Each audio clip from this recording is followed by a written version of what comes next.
Hey everyone, and welcome to a brand new video. Tonight we have 2 hours of stories as per usual. I hope you all enjoy them. If you do, please be sure to drop a like rating. Let's see if we can reach 600 likes on this one. I think if everybody took just a quick second, we could do it. Subscribing if you are new is also very much appreciated, as I post content just like this all of the time. And I'm also actually a real person that narrates the stories. Anyways, sit back, do whatever it is that you do to relax, and as always,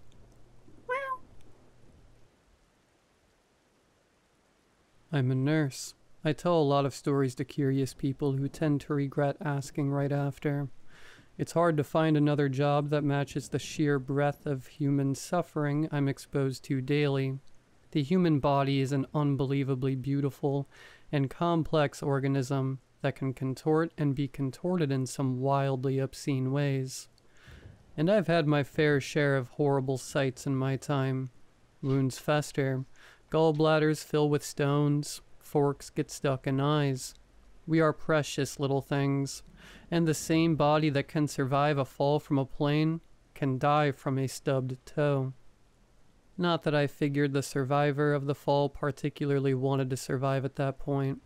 Anyway, my point being, everybody who's ever spent any time in a hospital has seen some gnarly that they'd rather leave behind forever. Even sitting in a waiting room can lead to boredom that can lead to a peek through a door that can lead to a burn victim convulsing in his bed.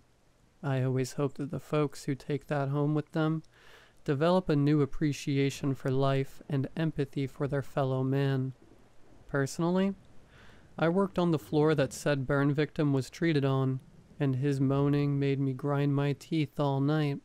Sometimes I want to put my head through the wall as payback for the god-awful thoughts I've had about people who were suffering and dying with the audacity to do it near me. It's not a job for everyone. It's hardly a job for anyone. But you get used to it. You sit in it and live with it. The hospital becomes this third place that no one else can really see. You look at a bed in the corner of the room and you remember the last 3 people that died in it. The fourth's face is already gone. It's good to remember, to appreciate, to hold the knowledge that they were real. They thought and felt, and it can mess you up if you let it. It's only now that it's flooding back in. I let it flow through me. It hits and it goes. The wind doesn't knock me over, but little bits get stuck. They itch bad. Now I'm there again. I think I might be done with hospitals soon. It's been a couple years. Back then, I was at work every day and almost every night. My divorce sucked bad and I thought it might kill me if I spent any more time at home than I had to. I'm good at my job. I can autopilot for days. Sometimes I sit in my car afterwards and can't remember a single thing I said or did the whole day. Nobody's ever complained. Nobody's ever given me crap from above. I'm not a surgeon or anything. I wasn't cutting hearts open with my eyes closed. I was often checking on people who were bedridden, placing bedpans and listening to them complain in one ear as it went out the other. There's nothing better to tune out. When I'm in that building, I'm a nurse, not a person. I work and I forget. That kind of fugue state is not good for you, to say the least. I'd highly recommend trying your best not to get disconnected from reality like that. When it breaks and comes back to the surface, it hits like a truck. It kills. I know it. In those weeks I spent on autopilot, I slowly realized that I only remembered a single thing from every workday. One patient in one room. He was an older man who'd been transferred from another facility after spending over a year in a coma. He was just some guy. Some normal guy who, according to his family, had fallen unconscious while at home and never woke back up. They visited him sometimes, almost always alone. 2 young men and 1 older woman who would just sit in with him for an hour or 2 and whisper to him, like he could still hear it. It was a sweet gesture, I thought. Too many people are left by their families to rot in their beds. I think unconscious people still have some sort of awareness of reality, even blurred through the impossible layer of a coma. They were always leaving when I came in, sparing me a glance or two before hurrying away. One of the young men always had a certain angry tiredness to him, the circles under his eyes making his frown sharper. He always spent the least time visiting, and held himself with a certain rigidity, hands always in his pockets. I was curious, somehow, wondering who they were to him, and, stranger, wondering why I cared at all. At the end of every day, I could only vividly remember being in his room, seeing him with his eyes closed, watching those people whisper and stand and leave. I didn't care about anything else, but I always remembered that, and only in retrospect. It started to keep me up.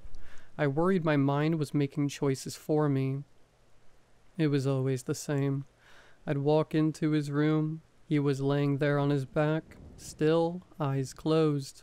His hands were always clasped over his chest, right over left, and his body was totally straight. I know some people find that creepy, like a corpse in a casket, but I sleep like that too, so it never bothered me. He just seemed so restful. I don't know what it's like to be in a coma, but looking at him, I always had a twinge of jealousy. Imagine the rest, the weight off his shoulders, dreams or empty silence. I thought I'd rather be him than go back to my house and my husband again, so I always tried to make him comfortable. If his visitors had been by, they often left his head pointed to the side and his pillow jostled into a weird spot that didn't seem great for his neck. The blanket was always sloppily moved onto him, like they'd fussed with it and forgotten how to set it back up.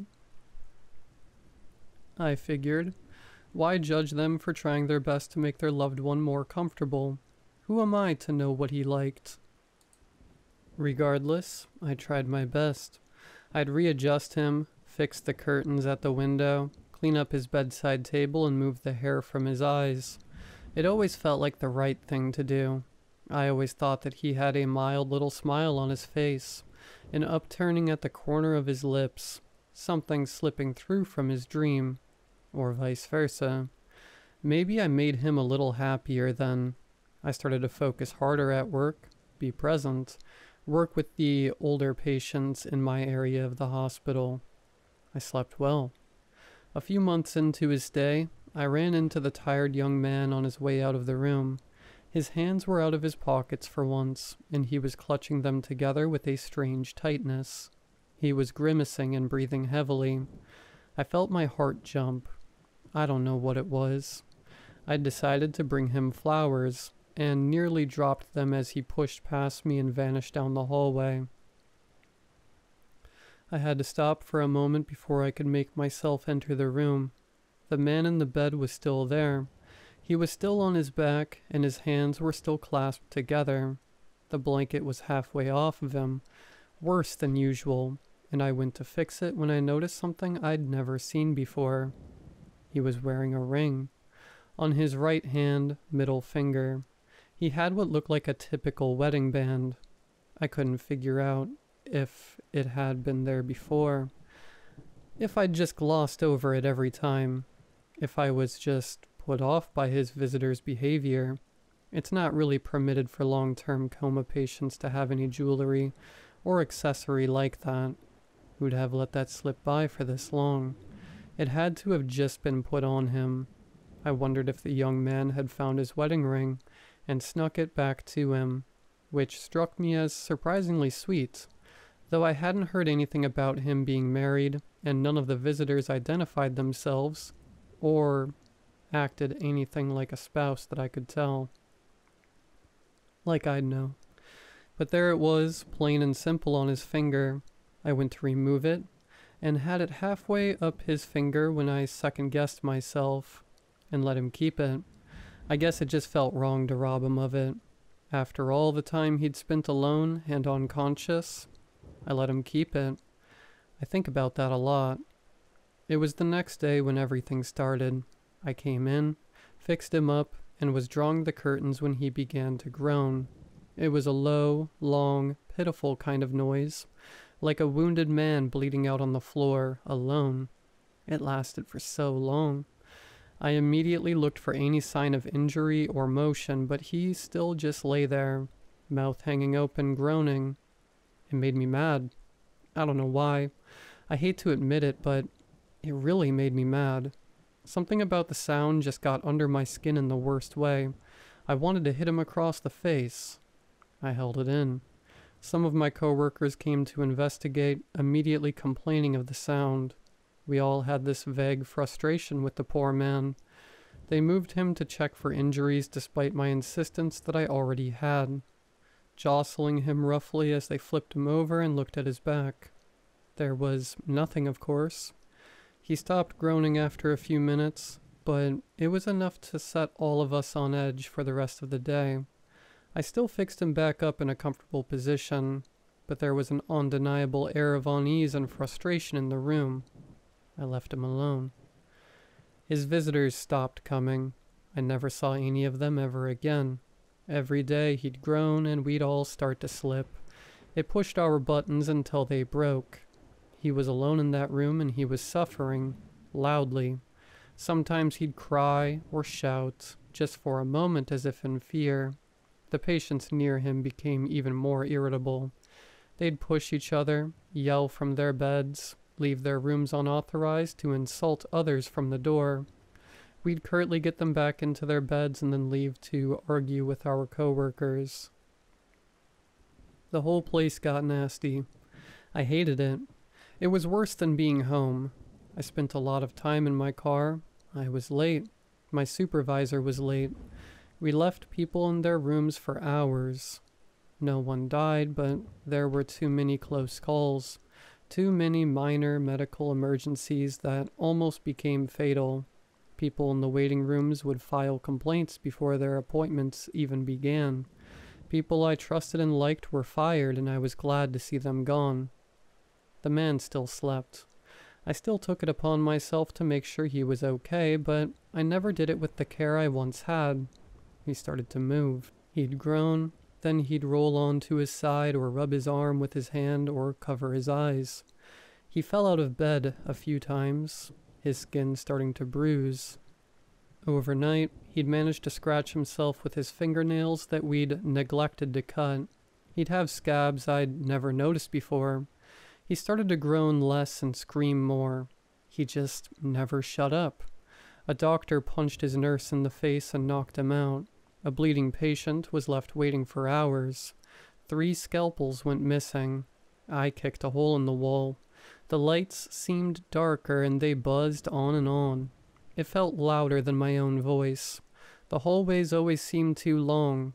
I'd walk for minutes and only realized I'd passed where I was going after turning around to see I'd gone way past it. I started crying in front of patients without noticing, and he still cried, and groaned and screamed. I could hear it from outside.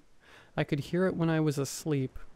Soon enough, I was the only one who'd step foot in his room. They'd been moving patients to the other end of the wing when possible and spending as little time nearby as they could. I'm not sure if it helped. If there was ever any real attempt at intervention or investigation from above, I didn't see it.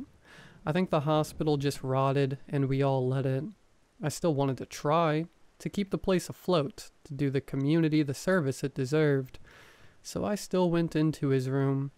I was hoping he'd die by now, but I wanted it to be in comfort. The perception of time in a coma must be wholly incomprehensible, and I can only hope that his pain was physically alone, his moans the product of a biological reflex, his suffering only visible on the surface. I want to believe that he was just asleep. I pray that he could not feel. I noticed his ring again one day. The skin around it had begun to swell, and he was slowly brushing it with his other hand. Lightly, gently, up and down. It was uncharacteristic.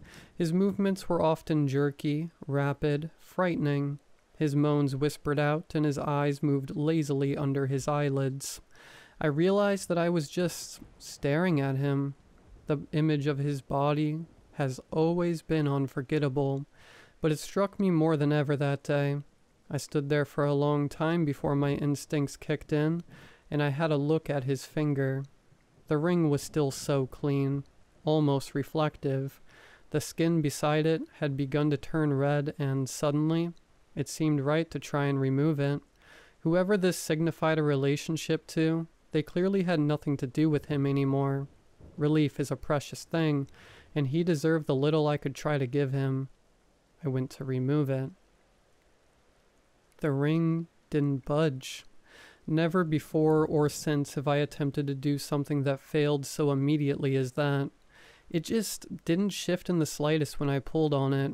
I still don't understand how anything could be on so tight, so stuck. It was unbelievable. I remembered how easily it had slid across his finger the first time I touched it, what seemed like so long ago. Now, it defied me. It felt wrong to even touch it. The reddened part of his skin felt hot. I was possessed with the urge to break his finger and force the ring off. I had to bite my hand to send it away. I fixed his bed as quickly as I could and escaped.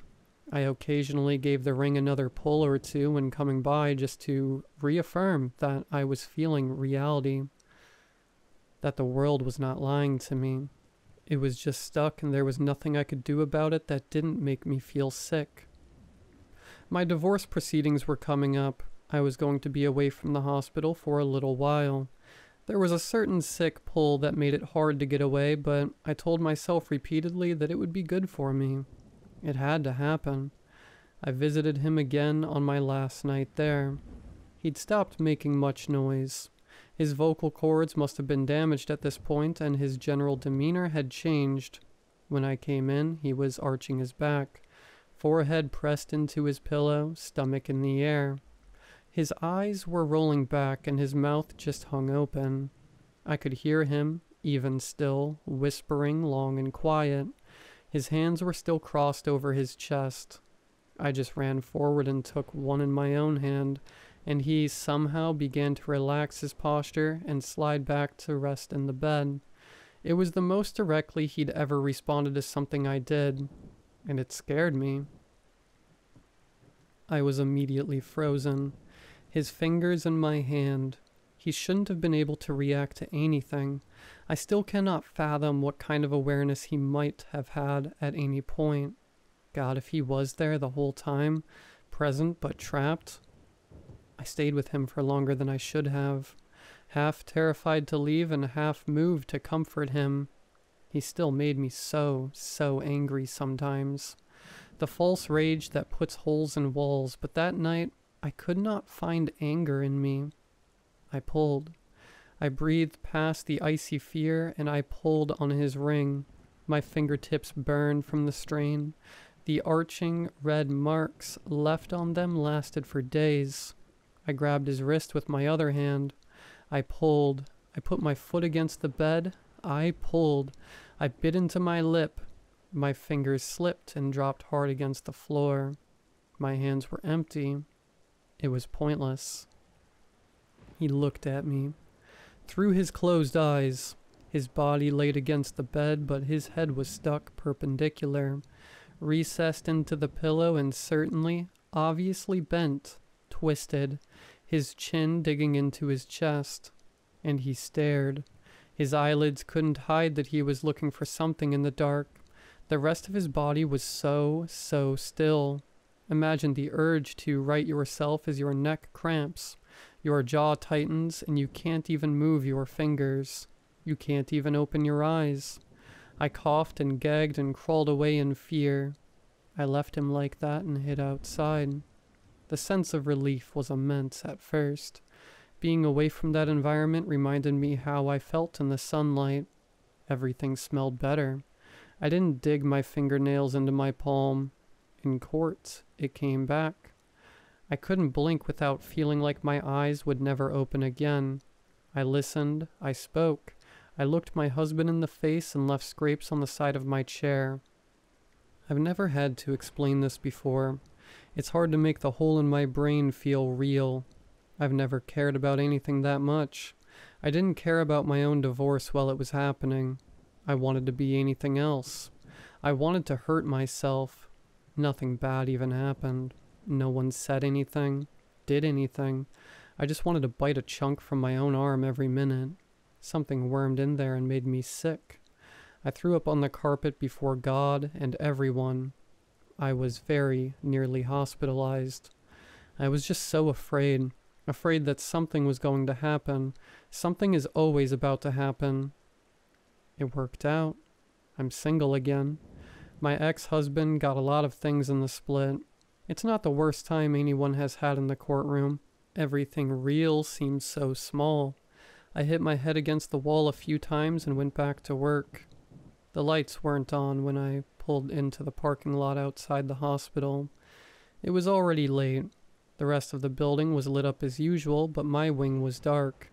A pit formed in my stomach as I sat there, craning my neck to see through the windows, squinting, thinking. We were all professionals. It should never have been able to get this bad. For us all to slip. I still don't get it. The window went back into forever. Something far behind it was lit, a tiny light spilling from behind a cracked door. Something moved in front of it. I swallowed the fear and bit my lip. I still had to go to work. I had to turn the lights back on. A few people were moving in the parking lot, coming in and out, being pushed in wheelchairs and hurrying to appointments. It seemed like no one else had any feeling of foreboding, of an encroaching darkness. The lights were just off in one wing. I was just losing my mind. It was cold and I was still alone. I hurried through the door and towards the first elevator. I always tried to avoid looking too troubled at work. Being in a hospital is already a stress-inducing situation for most, and I'm very aware that watching medical personnel with grim looks on their faces can often make that worse.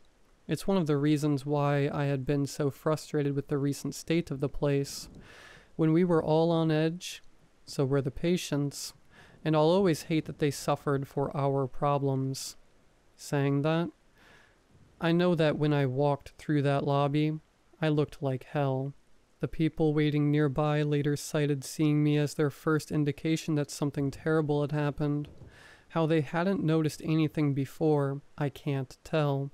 When those elevator doors opened, I pushed harshly past two elderly women who were exiting. One turned back, and whatever she saw on my face nearly knocked her over. I hit the button 1,000 times before the door closed.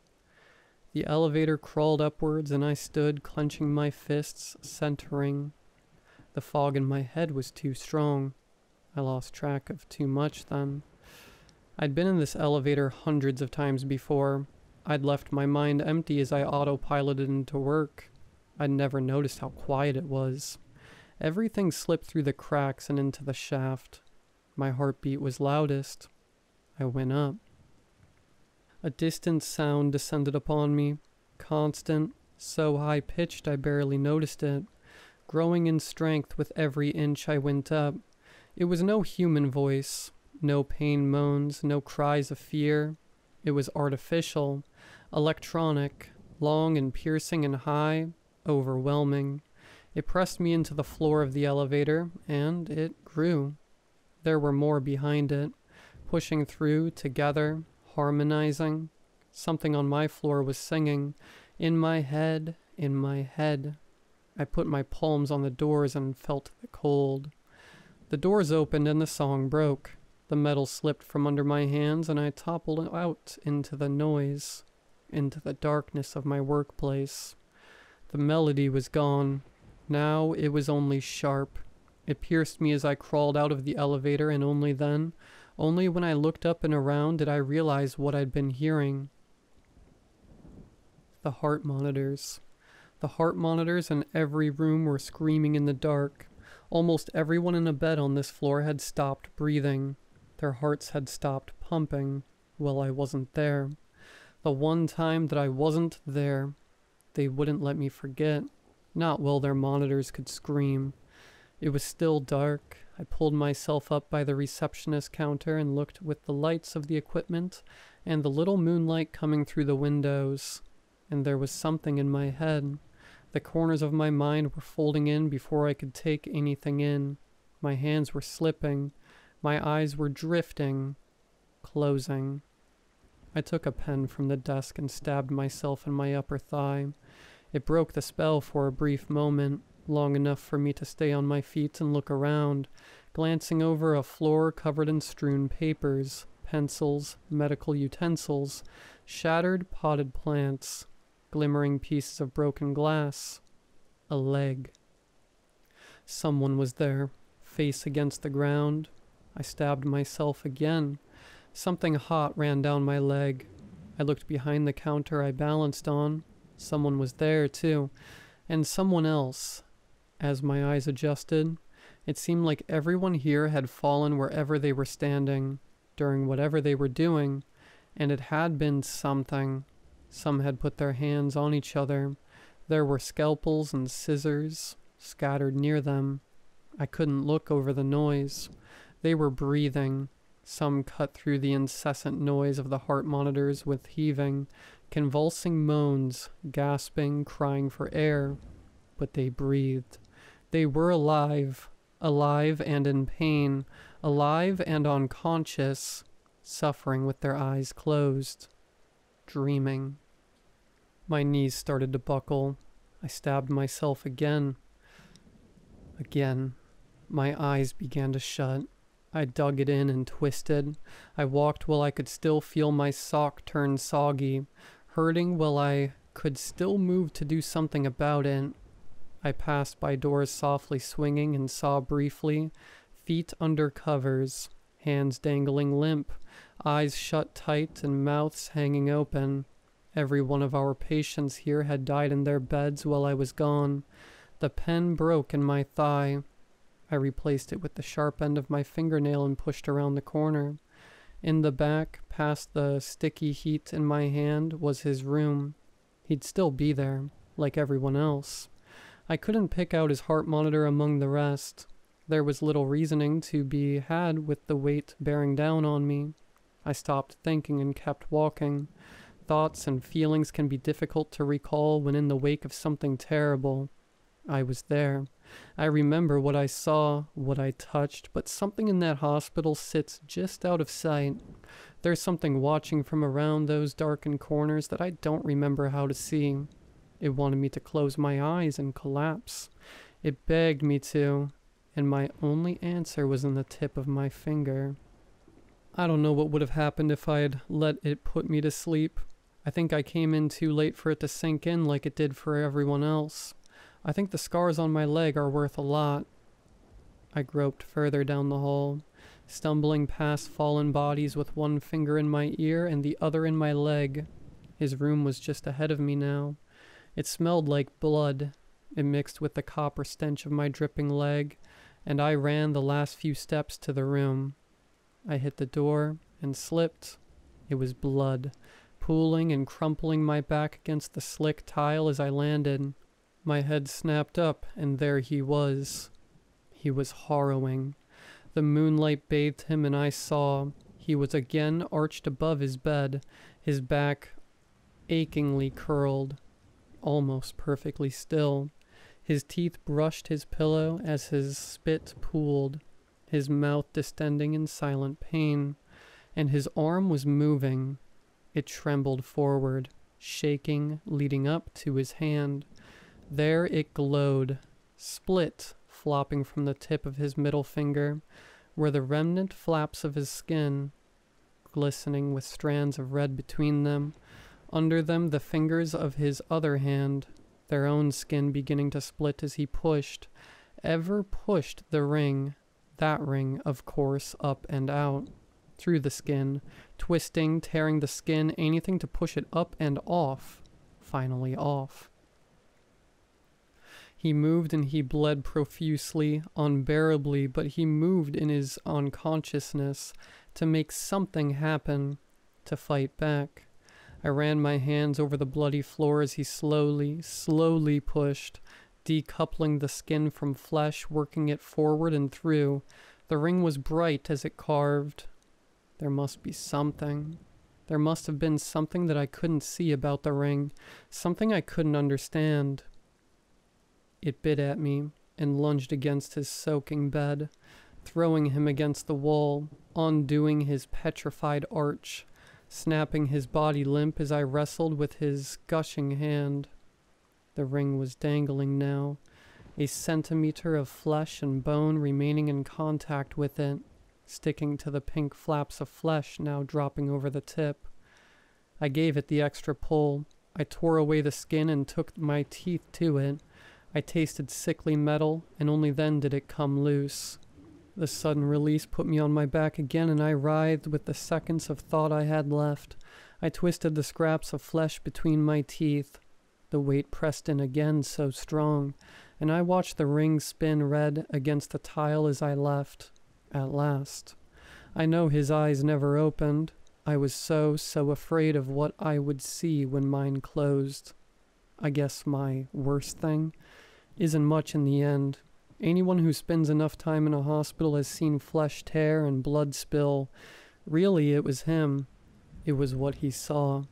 I saw something awful. He bore witness. He knew that I could only feel. There's not much left. We woke up. He was dead. Incredibly so. Whatever he saw has no hold over him any longer. I have to dream. The ring was long gone when I came to in my own hospital bed. We were all reeling, some in ways that they never truly could make peace with. They saw. They all saw something, and they all forgot enough pieces of it to live. Many diagnosed instances of brain damage came from that day, but we lived, and we all had questions. There had been a tragic accident. Certain gases had been built up in the air, affecting our emotional regulation. That led to a sudden, spontaneous bodily reaction that knocked most of us out and killed many of our aging, weakened patients. It was a beautiful answer to square away what lingered. An excuse. I couldn't look at my coworkers much after. I always saw how we had been to each other before, and it pushed me away from that hospital for good. I wanted to believe with them. I wanted the presence I felt with that pen in my hand and those heart monitors singing to just be gas in my head. But it's there, right where I don't remember how to see it. Sleep doesn't comfort like it used to.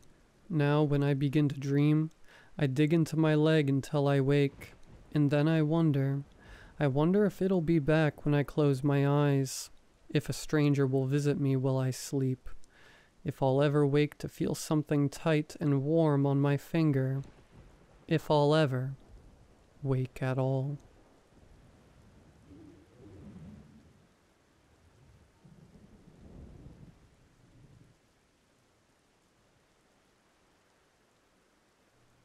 When I was younger, I was a big fan of urban exploration.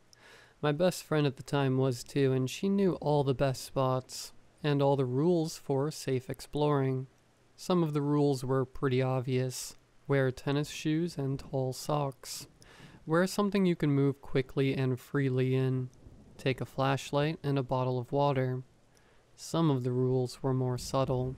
Learn through years of trial and error. This story is about one of those rules, and how I insisted on learning it the hard way. Nikki, my friend, was and still is one of the smartest people I've ever known, which means she was also the best person for me to get into urban exploration with. Not only did she know all the best places, but I trusted her so completely I would do what she said without argument, most of the time. After our adventures exploring an abandoned Macy's, an old barn, and several spur-of-the-moment road trips, Nikki told me there was somewhere special she wanted to go. She wouldn't tell me anything about it until we got there, which was unusual but only made me more excited to see whatever it was. I remember the first time I visited that place with her. It was late summer, when the leaves haven't started to turn yet, but you can feel the first cold spark in the air that promises the seasons are right about to change. One of the things I liked about exploring with Nikki was that she always drove us, so I got to sit in the passenger seat and watched the scenery pass us by.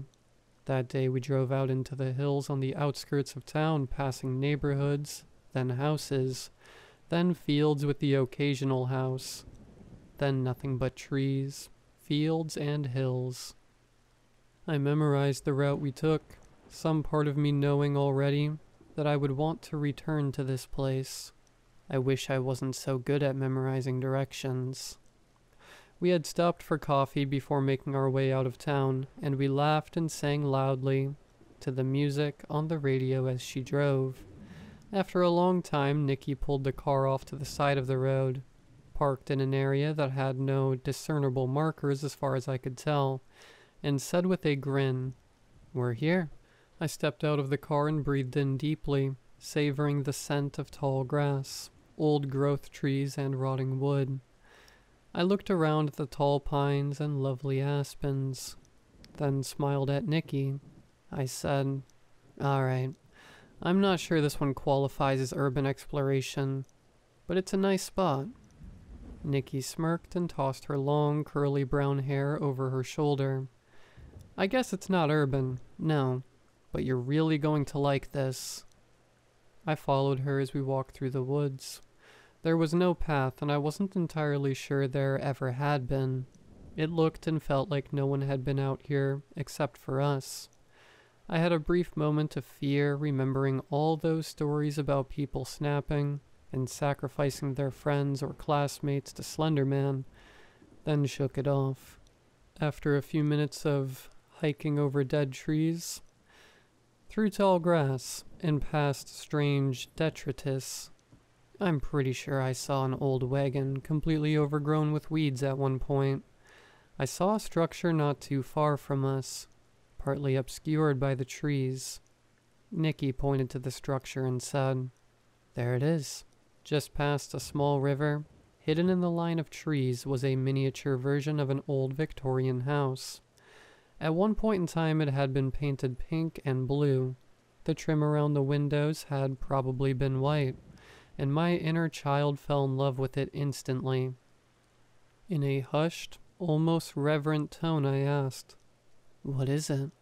Nikki gave me her most pleased smile, the expression she revealed for our best discoveries, and whispered back, "It's an old playhouse. I'm guessing some rich guy had it built for his daughters, ages and ages ago. It's beautiful, in kind of an unsettling way, right?" I nodded. It was beautiful in an unsettling way. There was something about it that made me feel like I would hear children's voices, or see a little girl dart out from behind it at any moment. The playhouse was at least 2 stories from what I could tell, and made of wood and stone rather than plastic. The paint was chipping off. The roof was caving in, and most of the glass windows were broken. I was entranced and began walking towards it. Sure, Nikki would know the best way to cross the river to get to it, but she grabbed my arm and pulled me back. All she said was, "No." I laughed. "What do you mean? We came all the way out here and you don't want to go look at it?" She shook her head, an abnormally serious expression on her usual cheerful face. "We can stay on this side of the river and look at it, but we're not going over there." I chuckled again, but I was starting to get frustrated. "We can wade through the river if there's no bridge or anything. I promise I'll stand right next to your car until I'm dry if you don't have any towels." Nikki had learned the hard way to always keep a towel in the trunk of her car. She let go of my arm, but took a step back. "Mara, look around. Do you see beer bottles anywhere? Cigarettes? Soda cans? Candy wrappers?" I looked around at the ground, noting in surprise that I didn't see anything of the kind. "No, I guess whoever owns this land maintains it pretty well." Nikki said, "Nobody maintains it. It's just that no one wants to be out here for very long. If teenagers won't party here, then we shouldn't explore either. There's a reason no one wants to go close to that thing. We can admire from a distance, but we don't need to cross the river. Just trust me, okay?" I couldn't. I had always trusted her implicitly, And it had always been a good call, but this time I just couldn't understand why she was refusing to let me look closer at this amazing little discovery. We stood there in the field arguing about it for a few more minutes until Nikki finally threatened to abandon me there if I took one more step closer to the old playhouse. Of course, I had to take another step towards it, and she immediately turned around and started walking back towards the car, ready to make good on her promise. I laughed and chased after her, saying, I was kidding. She kept walking, not stopping until we made it back to the car, but I could tell she wasn't really angry with me. We brushed ourselves off, checked each other for ticks, another rule she learned the hard way, then got back in the car and went to the mall. When Nikki dropped me off at my house later that day, she looked me in the eyes and said, I was serious, Mara. If there's no sign of humans around a clearly man-made structure, that's a good sign you need to be careful. I smiled, but I couldn't meet her eyes as I said, Yeah, of course. I got you. I could tell she didn't feel good about it, but she went home anyway. I spent the next few weeks thinking about the playhouse non-stop. I had taken a few pictures of it, and I spent all my time looking at them, zooming in and out and studying the structure as if I was going to take a test on it. Finally, I couldn't take it anymore, and on one warm fall Saturday, I got in my car and traced our route back to the old playhouse. It was a lot harder to find alone, and I had to drive back and forth on the road for a while before I found the spot where I thought we had parked the last time. It was mid-afternoon, and the first thing I noticed when I got out of my car was the total lack of sound. There were no birds singing, no small animals rustling in the underbrush. Nothing. I couldn't remember if I had heard animals or not when I came here with Nikki, but I pushed on despite my unease. I walked through the brush and tall grass for a while before I finally saw the playhouse in the distance. I had imagined that scene in my head in the days leading up to it, and I had expected to feel elation. Instead, I felt a vague unease as storm clouds gathered in the distance. I told myself it was just my brain fooling me because of the storm clouds and pushed on. When I got to the river, I walked up and down the banks a bit, looking for a log or some boards to cross on. There was nothing, which only made me think of Nikki's warning about avoiding places other people didn't want to be. I scoffed. Maybe that was the best place to be. For once, Nikki didn't know what she was talking about. After a few minutes, I was able to locate a fallen log and slide my way across it carefully.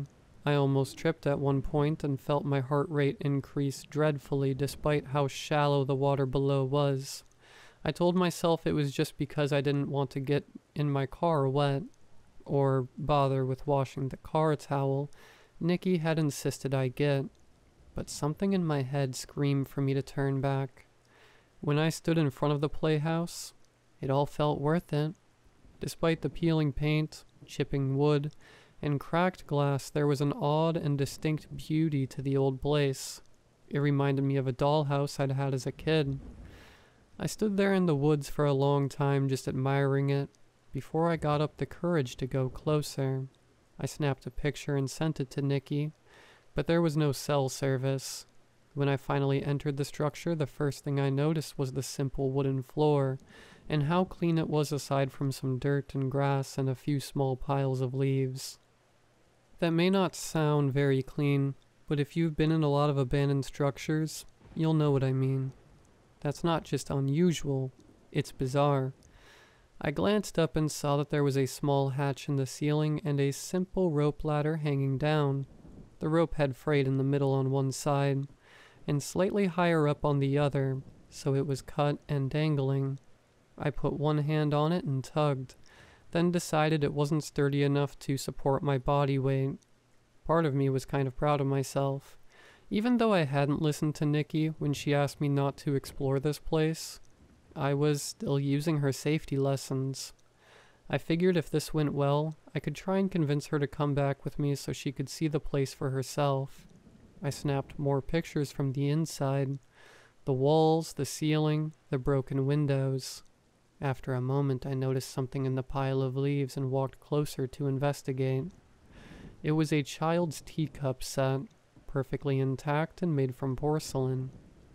I walked towards it like I was in a dream, and when I got there, noticed the wooden slats on the wall leading up to another hatch in the ceiling. I tested them, pushed down with one foot while I braced against the wall. When I told Nikki about it later, she said I should have used my hand, or a stick instead in case the wall collapsed. And when I had determined they were sturdy enough to hold me, I began to climb. When I got to the second floor of the playhouse, I nearly fell back to the ground floor in shock. Propped in one corner was a life-size doll of a man. It had a cloth body and porcelain head and hands. The face looked angry, with painted-on eyebrows and bright pink lips pulled down in a grimace. But the eyes looked more pained or afraid than angry. It was horribly unsettling, and I had to take a few minutes clinging to the wooden slats to catch my breath. After a moment, I realized I was hanging on pieces of rotting wood at least 8 to 10 feet up from the ground, and I scrambled onto the floor. The room was small, probably 6 feet across in either direction, and this room had more detritus in it. I saw scraps of what looked like fancy children's dresses among the wreck from the roof having caved in. I couldn't tell for sure how old the playhouse was, but years of snow, wind, and rain had clearly taken a toll.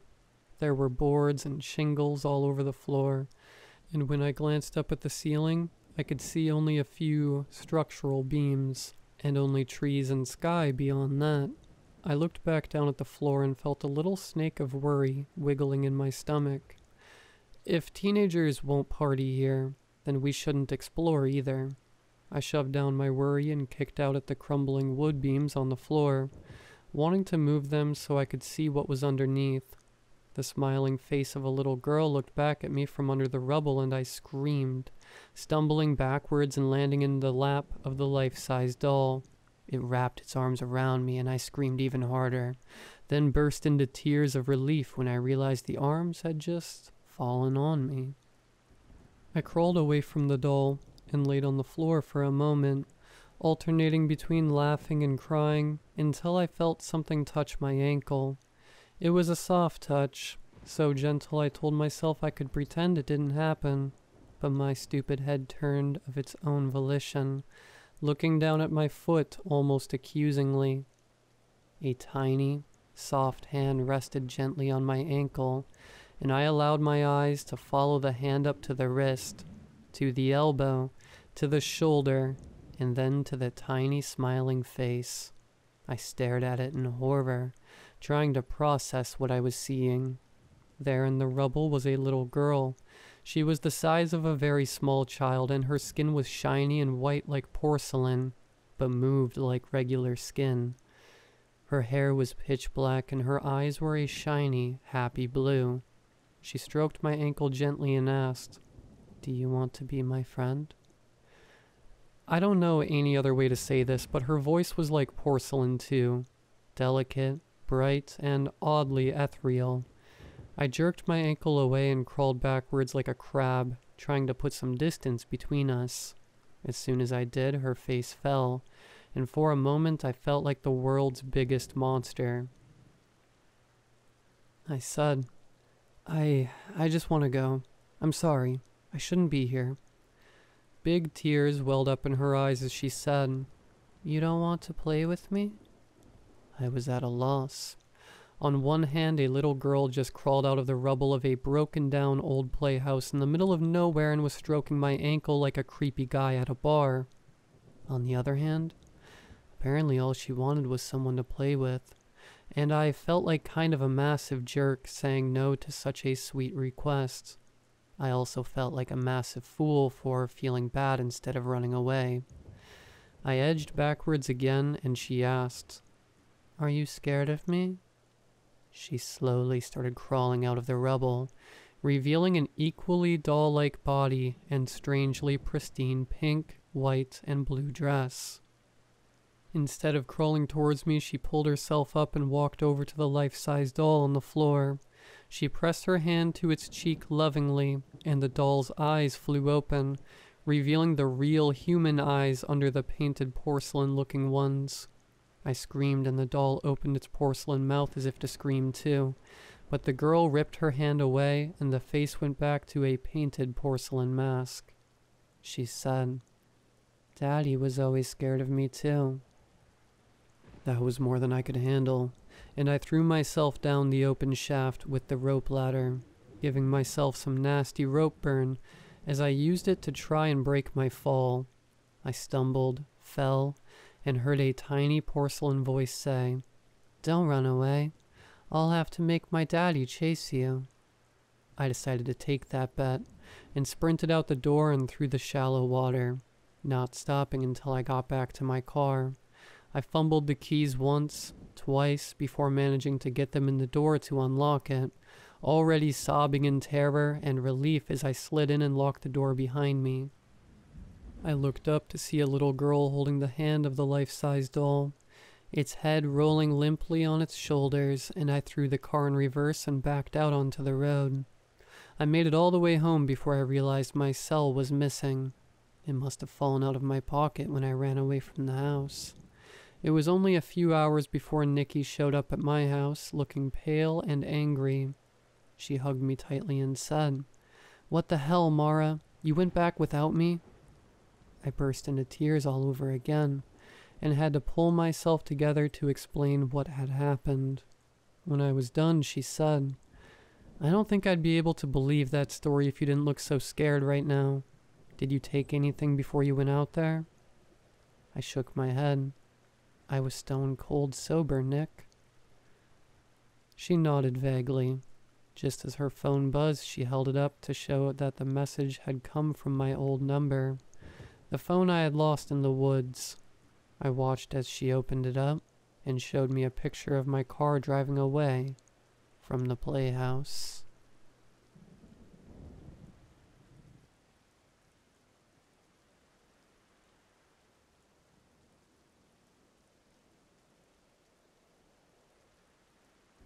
As the title should read, it would seem like my departure from this world is near. I debated for a long while on how to handle this.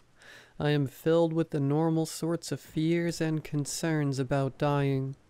However, I may have an additional clue as to what will happen, as well as additional duties to take care of before I die, and it's because of these that I write this now.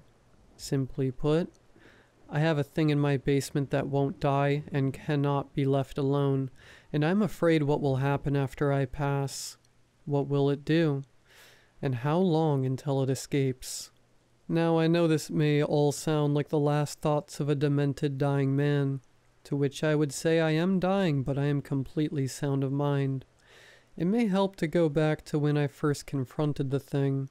I was born and bred in Belford, Mississippi. I'm 86 now, and it was in fact when I was 8 years old that I met it. My sister and I had been playing outside, her by the vegetable garden, and me around the tool shed in the backyard where my pa had badgered me to stay away. If only I had listened. I know not how differently my life would have turned out. But I was collecting roly-polies when I found a claw hammer seated neatly in the grass in front of the locked shed. To be totally correct, I heard it before I saw it. I heard, in a way, a faint whisper in my ear, but more like in my mind itself. When I looked up searching for the speaker, I came eye to terrible eye with it. It stood staring at me, half hidden by the edge of the shed, roughly human, and I mean roughly. Its arms and legs proportions seemed wrong and unsettling, and it had an unusual rough texture across all its skin, and its awful, awful face was wreathed in bony protrusions, maybe horns. If you wanted to call it a demon, ghoul, monster, or something unnamed yet, you certainly could, as it suits your understanding of such a thing. But it was horrible. But curiously, as it spoke, none of the horror seemed to register in my mind. In fact, I was far more concerned about what it was saying. As best as my mind can recall, At that moment, I hardly recognized words being said to me, just a train of thought, a very convincing train of thought that guided me to pick up the hammer, walk into the vegetable garden, and begin to bludgeon my sister. Fortunately, I was a weak young boy, and my mother heard the awful sounds soon enough to intervene. My sister lived. However, a much abbreviated life, less than half of what I've lived so far. And through its entirety, she was deeply handicapped physically and mentally, never getting a moment where she didn't require support. She told me once, decades ago, that she forgave me, but I don't know if she truly knew what she was saying when she said it. On that day, it was after my mother shook me to sense that what I had done came crashing onto me, and the words that had followed so smoothly, like chocolate through my mind, came to manifest in their vulgarity and brutality. Suddenly I was overwhelmed with these words, some I had never heard before screaming around in my head. I was taken to a psychiatric ward for many months. Initially, I insisted on the entity that I recalled looking at me from around the corner of the house in the moments where my mother clutched my bleeding sister and carried her into the house and stood there in the garden. It might be just an addition made over time, but I can picture it waving to me. Eventually, I abandoned my insistence so I could be released. It would be many years later, when I was 24, now living in Braxton, Missouri, when I was driving along a country road past a children's party in a park when I saw it again. It would seem that some landscaping was being done nearby, and a gardener's shears had found itself in a little secluded spot just past the tree line around the park. It was this dirt road that gave me this fortunate angle. I saw the thing, just tucked behind a tree, beckoning to a young girl who had strayed from the party. I parked my car as quietly and quickly as I could before I skulked over. It had begun its whispers. She stood there as still as the trees around her, frozen in trance. One thing I learned then, and has continued to be true, is that this thing is greedy and lustful for pain and violence beyond all else. It is only because of this weakness that it was distracted and careless enough for me to get behind it. Amongst the landscaping tools, I had spied a sledgehammer and snatched it up. As I approached, I got a better view of it. I learned that it stands above 7 feet in height in this form. It bends its spine in a grotesque manner, to be at nearly head height with its prey. But it was busy weaving its curse on her, which gave me the opportunity. To note, too, if you aren't its target, you can hear the words it speaks clearly, and I nearly blew my chance when I heard the horrific things it was instructing the girl to do. I remained hardened and brought the sledgehammer down on its head. I followed that with a couple more swings immediately before inspecting my work. I noticed that the girl began swaying and seemed as if waking up from a dream.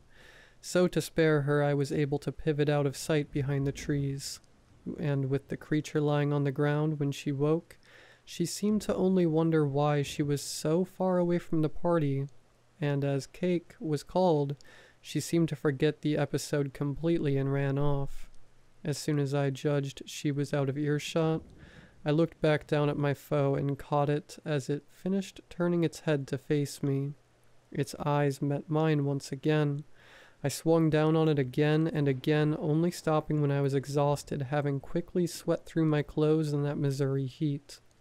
With horror, I learned the second thing I know about it, and that which is the root of all our problems, its otherworldly durability. Despite what must have counted in the dozens of swings with the sledgehammer, I had caved in about half its head, the other half looking nearly unscathed and its grin still intact.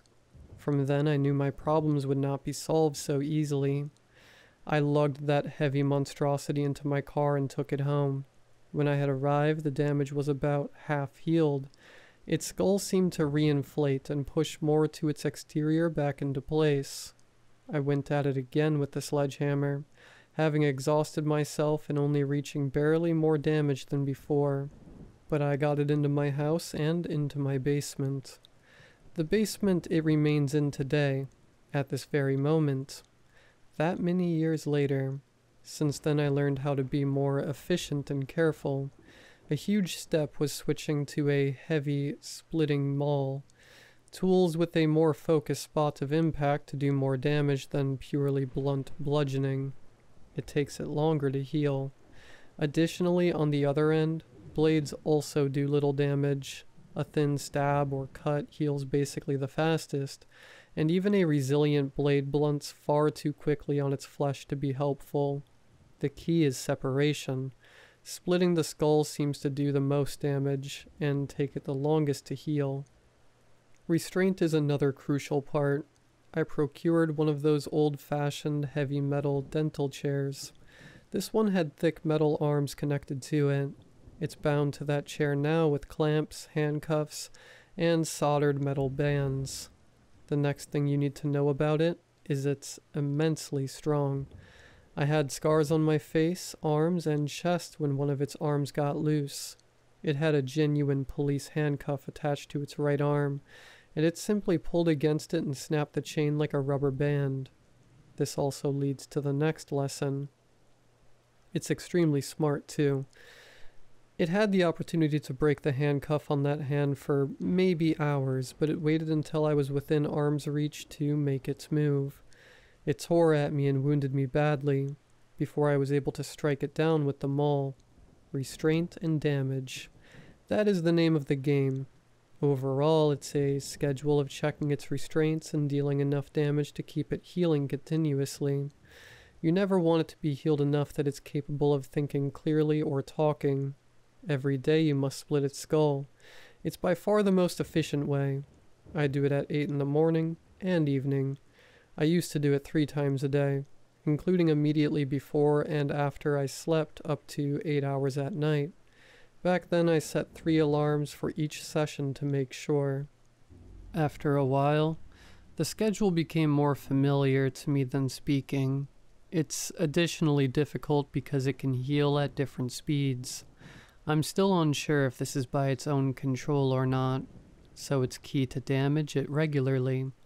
For the especially speedy recoveries, that's when maintaining the restraints pays off. Anyways, I'm old now, and the physical toll is getting to me.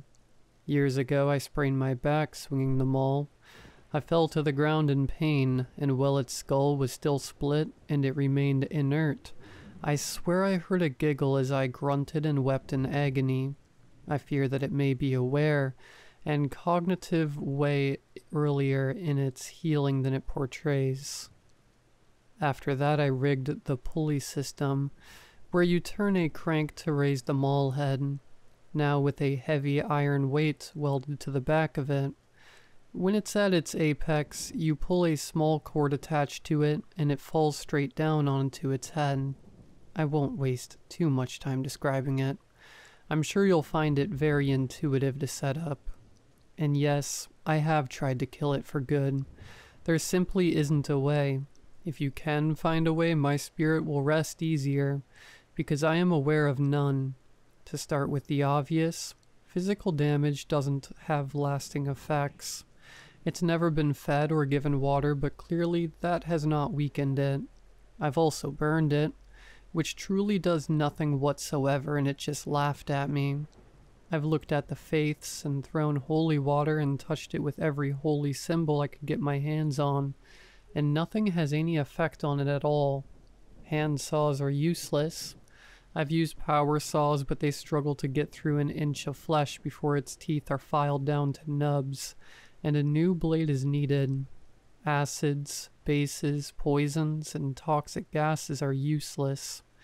It can't drown or asphyxiate. Over the many years, if there's a way you can think of, I have thought of it. Yet it persists. I must warn you of its cruelty, and why it is so important that it remains damaged beyond function for as long as you can maintain it. For one, it loves to whistle. Early on, whenever it could heal enough to function, I would find it silently pulling and wearing down the restraints. I would subdue it, then repair and reinforce its restraints again. I think over time it learned that it couldn't do enough damage to escape in the little time before I returned, so it took to whistling to me. I don't know how it knows it, but the song is one my mom sang to my sister and I when we were children. It may just be my mind responding to some abhorrent curse it spits from its teeth, or perhaps it's seen into my mind and it found this song that I haven't heard in so many decades. Similarly, sometimes it chooses to speak in the voice of someone you love. For me, it's either my sister, mother, or my paw, but those are the only people I've ever loved, so I don't know who it's capable of mimicking to you, or what you may hear or even see, and I apologize to you for this especially. When I die, someone will have to take this job for me. I would entrust it to a family member, but with this burden, I never was able to pursue long relationships in my life. A couple foolish times in my youth, I made some half-hearted, doomed attempts, but after all, I couldn't stay away longer than 8 hours at a time, and every minute passed I would be worrying what was happening in my basement, and what happens if I was to bring someone to my home. After some time, I would have to kick them out or disappear for a while to split its skull. They would have to eventually notice my peculiarity, and then what? There's questions I can't answer. I can never show them, never share it with anyone. I can't expect them to understand, to not be terrified of me. So I took this burden on in solitude, and that unfortunately is the greatest price I must ask of you. You will have to live a life of isolation and simplicity. No dinner parties, no bringing partners home, no sounds of little ones running. It will be you and the sound of a splitting skull, repeatedly, every single day. And once you take it on, you cannot share it. Keep it hidden, keep it quiet. It will be yours to bear alone, as it was mine, and your life will be lonely and your death will be quiet. That's truly what I am asking you. Beyond all the physical and emotional turmoil it will bring you directly, it is the life and loneliness that you will have to accept. I am hoping that someone out there will be willing to accept this, and live in silence as I have up until this point. Maybe you'll fare better than I, and be able to find a lasting solution, but if not, do your best to shoulder it. Be gentle with yourself, and when your time comes, like mine nearly has, pass it on to the next. If you choose to accept this, come to my house. I live in Braxford, Missouri.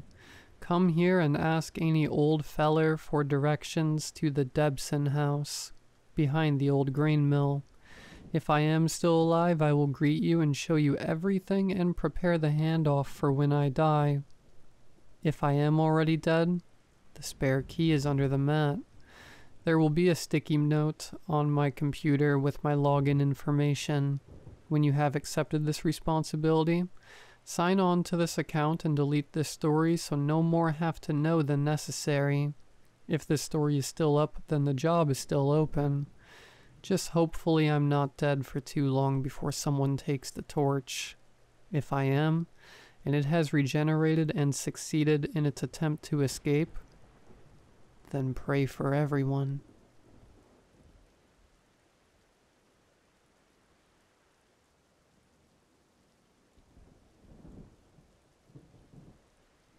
Thanks for letting me stay here. I said as I walked through the door, I needed a break from my roommate. He and his girlfriend of the last 6 weeks had gotten into yet another argument, and there were only two possible outcomes. Something would be thrown across the room, or hours of screwing, neither which I wanted to deal with. "You practically begged me," TJ replied, a sandy-haired man with green eyes about my age and height. He closed the door and led me into the living room. "I don't usually have people over." "Well, if I knew you lived like this, I would have asked sooner," I replied, comparing my tiny apartment in a college town to TJ's comfortable home. Judging by the clean brick exterior, spacious front yard, and hardwood floors, He must have lived quite comfortably, considering we had the same job. It's alright. I've lived here since I was a kid, TJ said. I'm going out on a date tonight, but help yourself to anything in the fridge. I have just about every streaming service, so watch whatever. Awesome. I seriously appreciate it, dude. Yeah, I only have one rule, TJ instructed. If you see someone in a raccoon suit outside, don't let him in. What? I chuckled, thinking he was joking, but his serious expression puzzled me. You're messing with me, right? No, not at all. If you see someone in a raccoon suit, don't let them in the house, he replied sternly, grabbing his keys from the coffee table. It hasn't happened in a while, but occasionally he comes around and can be a pain. Okay, that's kind of weird. I know, but if you see a guy dressed in a raccoon suit, do not let him in, TJ reiterated as he headed to the front door. I'll be gone for a few hours, and he's been coming around less and less, so you'll be fine. If I do see him, should I call the cops? No, it's not that serious. Just call or text me. I can shoo him away pretty easily, TJ replied. I don't want to get the cops involved. Okay, I said, still feeling confused.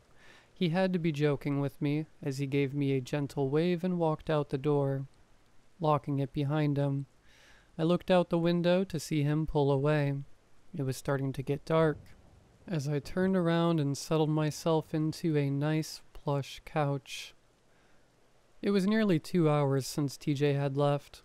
I was comfortably settled, watching an HBO documentary about the crazy chimp lady. It was hard to believe someone could be so unhinged. Suddenly, a bright white light filled the room. It looked like a spotlight. As I approached, I saw shadows of trees, bushes, and other objects on the manicured lawn. The light itself felt like one of those used on escape prisoners in the movies. It was a bit overkill, but something else was out there, and I couldn't believe it. A man dressed in a raccoon suit.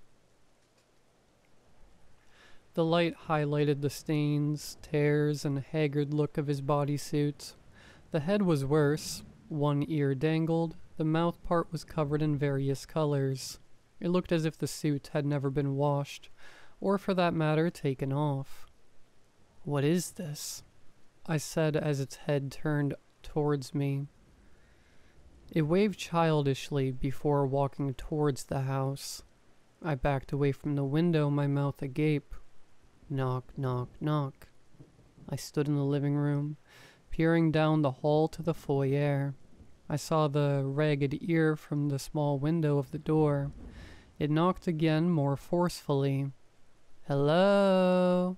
I know you're in there, a male voice said, trying to sound cartoonish and cute. I'm just a talking raccoon. Why won't you let me come in so we can have an amazing adventure together? What? I yelled in confusion as he began to scratch lightly on the door. I took a couple of steps into the hallway. Listen, you just need to go away. It's been so long since I had an adventure, buddy, he screeched as he continued to scratch. I promise we will have lots of fun together, but you have to let me in. I'm not letting you in.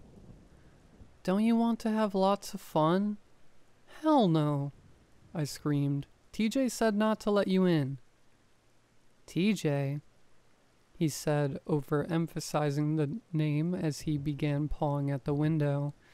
Me and him go so far back. We used to go on adventures together. Oh boy, they were so much fun. Seriously, go away. Boo-hoo, boo-hoo, you're making me sad, he replied, sniffing dramatically. I'm just a talking raccoon who wants to go on adventures, and you're just a big meanie genie. I'm done here, I shouted. Go away. I'm not talking anymore. Fine, he yelled back before a heavy thud shook the door, as if he had kicked it in anger. It became silent as the ears slowly retreated. I stood there silently, waiting to see if anything else would happen, but after a few moments, it was eerily quiet. I returned to the living room, my phone on the coffee table. I considered calling 911, but decided to text TJ instead. Perhaps I'd scared him off. Hesitating, I set my phone down. Sitting nervously on the couch, I clenched my jaw. My stomach churned and my legs jittered. I watched the chimp show, but something gnawed at me. I kept glancing at my phone, torn about calling TJ. Then I heard it. Scratching. I grabbed my phone and looked towards the foyer. The sound wasn't from there. It was coming from elsewhere in the house. My mind raced as I followed the sound down a hallway with 3 doors. The scratching grew more frantic. I passed the first door on the right, gently opening it to reveal a spotless bathroom. The sound didn't originate there. I turned to the left, opening the door slowly as the scratching intensified. The room was dark. I fumbled for the light switch, finding it eventually. The bedroom was immaculate. Stepping back out, I heard a voice. "Hello, new friend." I walked over to the door, pushing it open to reveal a dark room with a silhouette in the window. I found the light switch and turned it on. He stood outside, looking at me. But that wasn't what shocked me. Inside the room, crude drawings littered the walls. Finger paints and crayon scribbles showing 2 figures. One with yellow hair, and the other a raccoon standing on 2 legs. Some showed them holding hands, smiling or playing childish games. Others, more disturbing, showed the boy frowning and the raccoon crying. "See, me and TJ, the 2 of us go way back," he chatted. "We were the best of friends." "Okay. Now me and you can be the best friends," he added, tapping gently on the window. "Now can I please come in? Oh, pretty please." "No, TJ said not to let you in." "You don't know TJ like I do," he prodded. "He used to be such a fun boy, but then he changed. Something happened to him." "You're not coming into the house. Now go away." "He became a cruel boy, and my adventure buddy became so dark," he continued while waving his hand around the window. "You see it here in this room, don't you?" "I don't care," I insisted as he put down his hand, suddenly becoming silent for a moment. Even with the raccoon head, I could feel his stare boring right through me, leaving my stomach in knots. "He will hurt you like he hurt me," he replied, his voice with a light tremble. "But if you let me in, I won't let anyone, especially TJ, hurt my new best friend." My mind raced. The absurdity of it all. This had to be some sick joke, and there was only one person who would do something like this. "Alright, cut the crap," I smirked. "I'll give it to you. This is probably a funny prank, TJ." "I'm not TJ. I am a talking raccoon." "Talking raccoons don't exist. You're just a weird prankster in a costume." He stood there, outside in the window. For a moment, he lifted his fake paw and began rubbing his chin. I could hear him sigh as he conceded, still in his cartoonish voice. "All right, you caught me. Good job. You passed the friendship test." I let out a sigh of relief. "Alright, I'm glad we can end this game. Honestly, it was starting to freak me out." "Yeah, sorry. Sometimes I can get a little carried away." He chuckled, turning his head toward the front door. "I'll see you inside, I guess." "Can you take off the suit? I mean, it actually does sort of give me the creeps." "What?" he replied, turning his head back to me. "Take off the head part at least," I said as I stepped a little closer to the window. He started to breathe heavily, but stood there without saying a word. I began to feel a little uneasy again, starting to doubt myself. "Come on, Take it off and you can come inside. But I can't do that. Alright, there's one way to settle this then. I said, thinking of a solution to rest any doubt. I pulled up my phone and called TJ's number. The phone began to ring as we stood in a staring contest. What are you doing? I'm calling you, TJ. No, don't do that. My phone is in the treehouse. What? Hello? I heard TJ's voice over the phone. My eyes widened and I began to panic. Suddenly the man in the raccoon suit started to scratch at the window menacingly, tearing the screen. You're not the raccoon, I shouted loudly over the phone. What? Of course I'm not. Is he there? Seriously? TJ answered. Yes, he told me he was you. Just stay inside the house. I'm on my way back. TJ replied before hanging up. He noticed that I was no longer on the phone and bolted away from the window as I ran out of the room. I could hear a doorknob rattling from somewhere as I ran back to the foyer area to see him trying to open it. TJ's on his way. No, he cried, pounding on the door. I feared he might break in and didn't know what he was capable of. Let me in. He'll be home soon. The begging and banging stopped, but the silence was brief. I heard a crash and ran through the house searching for him. The sounds grew more violent, and I thought he was trying to break in, but I found no sign of him inside the house. Then I heard glass shattering. The raccoon man had a rock and was smashing my car windows. Glass flew everywhere as he swung his furry arm. He stopped and I felt relieved until I saw something worse. A small red gas can labeled with the word lawnmower. He was pouring gasoline inside. No, I shouted as he lit a grill lighter. I darted to the front door, unlocked it, and ran outside. Flames erupted from my car's shattered windows. I stopped as the fire grew, engulfing the interior. Then I heard a door slam. He was inside. Oh, crap, I muttered. I heard tires squealing and saw headlights approaching. I quickly ran out of the way as TJ burst out. Where is he? I think he went inside. TJ stormed towards his house and I followed meekly. He pushed the door open aggressively. Don't make me do it, he shouted. I lingered in the foyer, still fearful and not knowing what would transpire. TJ, where is he? I yelled as I heard someone running in the living room. I cautiously approached and saw TJ and the raccoon man facing each other. TJ held a broom. Raccoons live outside. Shoo, TJ taunted, swinging the broom wildly. A loud crack echoed as the broom hit the man. Get out of here now. No, I won. I finally won, the man shouted, blocking his face.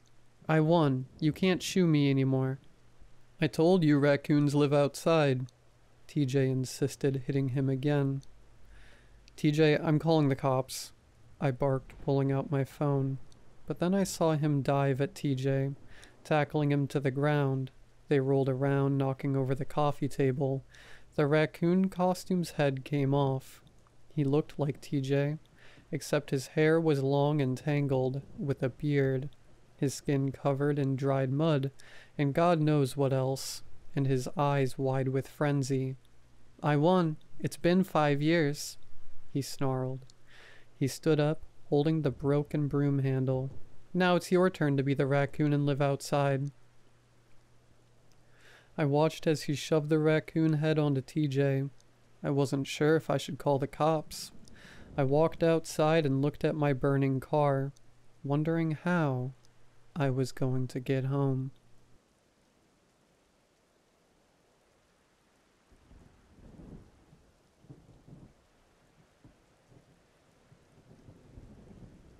I've been an Uber Eats driver for a couple months now. It's a poor excuse for work, especially in a small city like Lafayette. But it's been just enough to get me by until I find something better. Some nights people are generous, others they're stingy, but I can't really be mad about that. I know money's no easy thing to come by. I just have to keep reminding myself that it's temporary. It's temporary. Something's changed, though.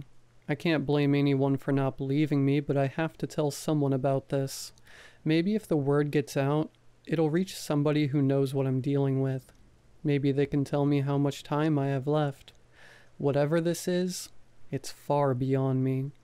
It started about a month ago on a Friday night.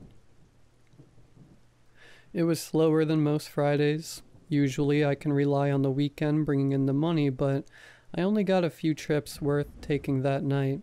At 9 p.m. I was just about to head back to my friend's apartment, back to the couch I've been calling home, when I heard that annoying sound Uber uses to tell you someone wants food again.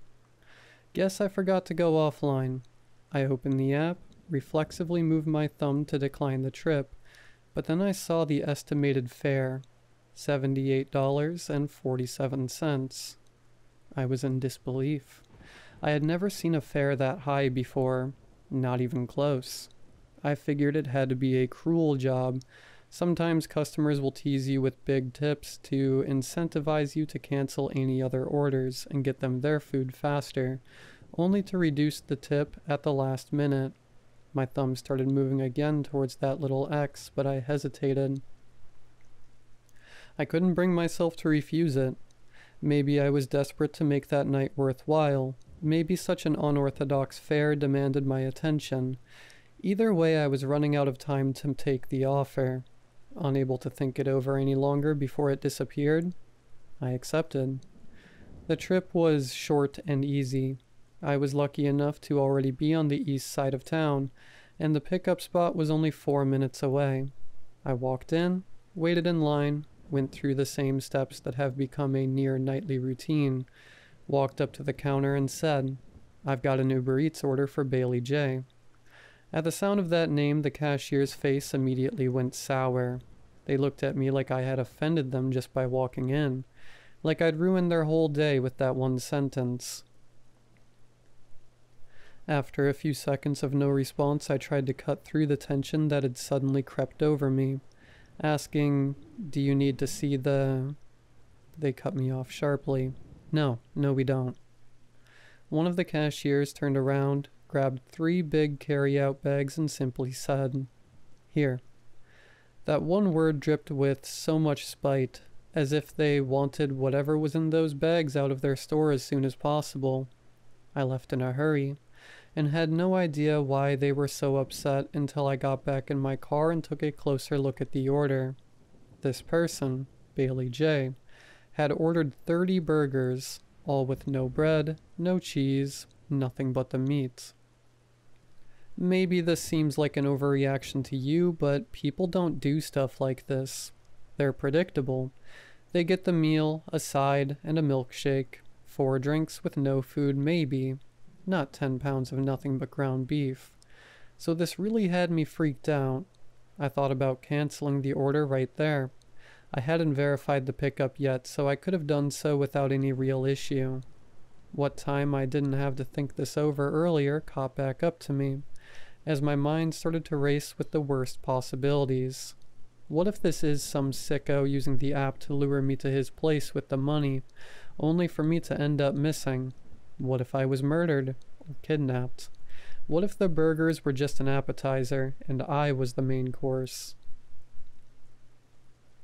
After a couple minutes of my mind running with wild panic, my worries started dying down as I offered myself some more reasonable explanations. Some people are very picky, and maybe they just really like this place's burgers in particular. Or maybe they're planning for a week of bulking. People do some pretty stupid stuff to get their protein in after all. I wasn't all too satisfied with these explanations, but they felt more likely than a psycho killer baiting me through Uber Eats. So I collected myself, found my breath again, and verified the pickup. My imagination can get away from me, but even my worst expectations failed to prepare me for what was waiting. The customer's drop-off spot was a Studio 6 off of I-49, just on the edge of where Lafayette meets Sorrento. When I drove up, I wasn't exactly expecting to see the life of luxury, but this place was run down even for a highway motel in Louisiana. It was surrounded by a rusted-over chain-link fence. Most of the street lamps along the perimeter were burnt out or flickering, and there were no signs of life besides a few cars dotted around the parking lot.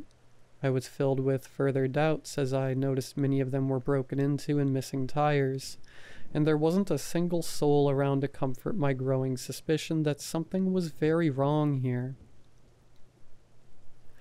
I found the right room, parked right outside it, and hurried to the door. The instructions said, "Meet at door," but I was determined to leave the bag, give a knock, and book it out of there like my life depended on it. In that moment, I certainly felt like it did. I raised my hand to give a knock, but another surprise struck me. The door was cracked open with a pale blue light peeking through. I dropped the bag and rushed to text them that I'd left it outside so I could leave, but before I could even open my phone, I heard a frail, cracked voice come through the opening. "Please, can you bring the food in? I can't get up to grab it." The weary sound of these pleading words made me feel something other than terror, something strong enough to overpower how jumpy I had been. I felt empathy. Many people order food because they don't have the privilege of being able to get in a car with ease to get it themselves. They might be bedridden or wheelchair-bound. Either way, they rely on people like me to bring them what they need. So I faced the door again and replied, "I'll bring it in. 1 sec." I grabbed the bag off the ground, took a couple seconds to still my nerves, and opened the door.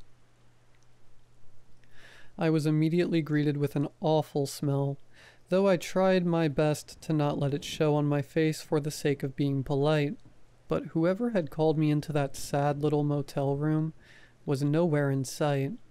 Unwilling to go any further in, I called out, "Food for Bailey J? I have the bags here. I can set them down." The voice interrupted, louder and much less weak than before. "Yes, I'm in here. Come in, please." The sound seemed to be coming from all around me, but I noticed the bathroom door was open. This was the source of that light, a bright fluorescent glow, an offense to eyes that had been accustomed to the dark of the night. I slowly crept over, my heart and mind far outpacing my feet, rapidly theorizing what could possibly be waiting them. The smell got stronger with every step I took forward. It became impossible for me to ignore. I almost crossed the threshold when I saw a thick drop of liquid fall from the ceiling. I froze and arched my neck to see something part of me still fails to admit was really there.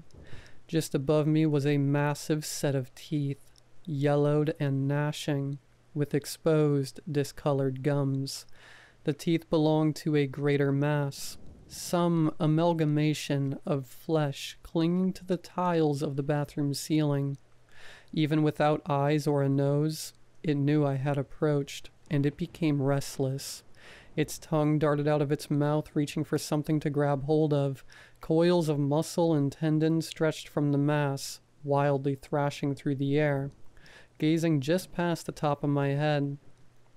I quickly backed away from the bathroom and ran to the door, but it had shut and locked with no attempts to flip the bolt or twist the knob making any difference.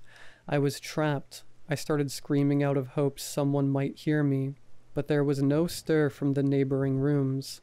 I fell to the floor and began to cry when I heard the voice again. This time it made no attempt to seem meek or even human. The words boomed in my head as if they were spoken from right behind my eyes. "Feed me, and you may leave." After a moment or two of denial and acceptance grappling for control over my next course of action, I peered back into that brightly lit room. From this distance I couldn't see any sign of the teeth, but I could hear them chattering in anticipation. Finally I got up, grabbed the bags, and walked to the entrance of the bathroom. Now I noticed in the corner next to the toilet was a shovel. I opened all the styrofoam containers, 5 patties in each one, and picked up the shovel. As I did, I could tell the mass was delighted at my cooperation. More saliva dripped to the floor as its tongue appeared again from behind its teeth. I put several patties on the shovel and lifted it up, angling it carefully to not drop any out of fear that might make it angry. It lapped the meat into its mouth and began to chew. Bits of beef and spit fell onto me. My skin crawled at the touch, but I dreaded the idea of upsetting this thing so much that I stood still and stomached it. After a few more shovelfuls, the meat was gone and the mass seemed pleased with itself. I then heard a loud click come from the door, signaling my freedom. Desperate to be anywhere but there, I made my way towards it, never taking my eyes off the bathroom. Before I could exit, that voice came from within again, commanding me. "You will return next week. Same time, same day. You will be paid every time that I feed. Leave and do not come back until you are called." I ran to my car, turned the ignition, and sped out of there, constantly checking my rearview mirror to see if I was followed. There was no sign of anyone or anything coming after me. When I got back to my friend's apartment, I thought of telling him about what I'd seen, but I realized that even I couldn't come to grips with whether or not any of that was real. I had nowhere else to stay, and I couldn't jeopardize having somewhere to sleep. He might have very well thought I was losing it. 30 minutes later, I got the notification. I received a $75 tip. Every week on Friday at 9 p.m., I get a trip offer from Bailey J. Each time the fare is higher, and the order is bigger. I thought about refusing it the second time it happened, but it kept popping up, and each time I declined it, I could hear an ear-piercing sound get louder and louder, growing to a deafening volume. It didn't stop until I pressed accept. Every time I go back into that room, it's gotten bigger. It's spread across the entire ceiling now. It's consumed the shower, and tendrils of flesh now hang over the bathroom door. I have no idea what I'm feeding, what it will grow into. Last time I was there, I saw something beginning to emerge from just above its teeth. It looked like an eye.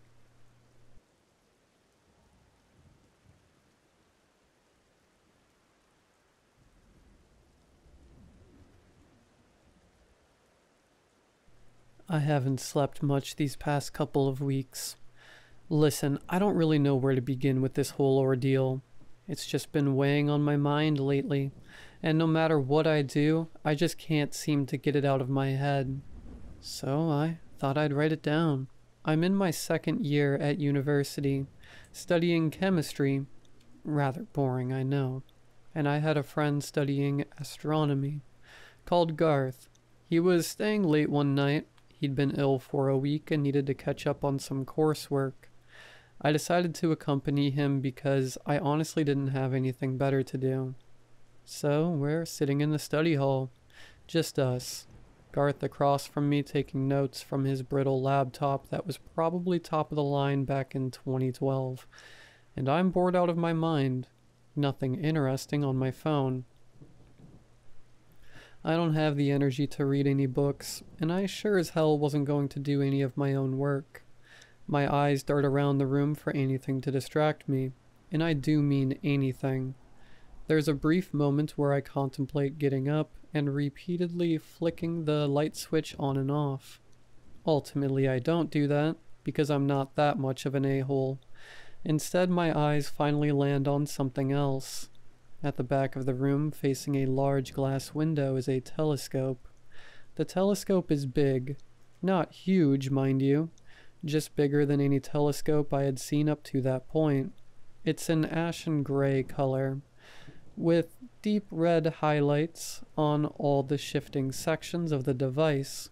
It looks expensive, and I don't really want to be in any further debt.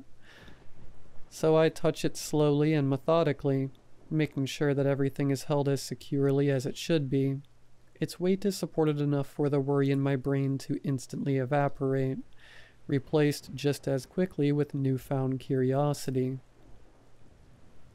I've never been much of a space guy. It just never really caught my interest in comparison with the other major sciences.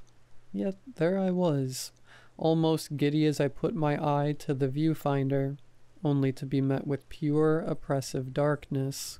No lights, no stars, not even a moon, but that was quickly rectified when I unscrewed the lens cap.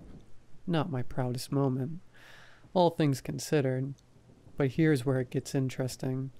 The way the window was installed gave me a clear view of the moon, the white beacon visible through the upper echelon of the window. I put my eye back on the viewfinder and quickly panned the telescope so that it was facing the moon. The telescope had some good zoom on it. I was able to make out all the different craters and rocks that scattered the moon's surface, and despite my general apathy for space and astronomy, I found myself feeling an almost childlike wonder as I gazed upon this faraway land. Then suddenly, while slowly adjusting the lens focus in an attempt to get an even clearer picture of the moon's surface, I saw something move. My breath froze and my heart raced as I pulled myself away from the viewfinder. A pause. I look over at Garth and he's still buried in his work. My brain tries its best to rationalize the movement as something natural. Too much caffeine and not enough sleep. Knocking the telescope slightly, straining my eye to see clearer. I sigh, relieved, finding it almost laughable how easily I had scared myself with something so trivial. I bring my eye back down to the viewfinder to get another look at the moon, and that's when I see it again. It hasn't stopped moving since I last looked. It's big. It had to be if I was able to make out from such a distance. The thing looks almost human, but I wasn't able to get a good enough look at it. Its skin looks almost identical to the dust that coated the moon itself. The only reason I was able to make out its rough shape was because of the harsh shadows that shrouded its body, leaving its silhouette trailing on the floor behind itself. Again, I could barely make it out, but it looked as if you got a stick bug to stand up on its back legs. My breath once again gets caught in my mouth, but I don't pull away this time. The feeling of unease creeps over me. I was already terrified, but this was something else. It felt like if I continued to stare, something bad would happen. But no matter how hard I tried, how hard I pleaded with myself to move, I just wouldn't budge. Not an inch.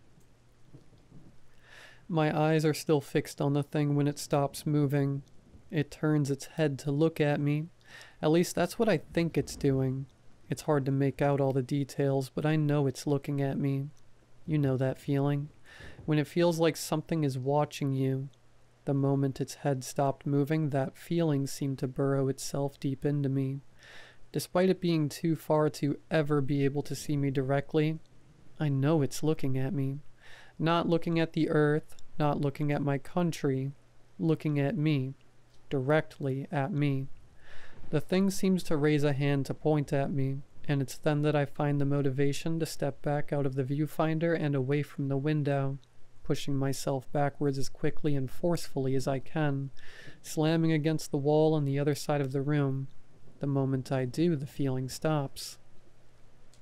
"Dude, you okay?" Garth asks, turning to look at me the moment he hears the crash of my back hitting the wall at a worrying pace. All I can do in reply is point a shaky hand towards the telescope. He eyes me skeptically, as you'd expect, and gets up to walk towards the telescope. He puts his eye on the viewfinder. "Are you messing with me?" He turns to look at me with a pissed-off expression. "Why did I fall for it?" He goes back to his stuff and picks it up, quickly leaving the room. I don't want to be on my own with that telescope or that moon any longer than I have to.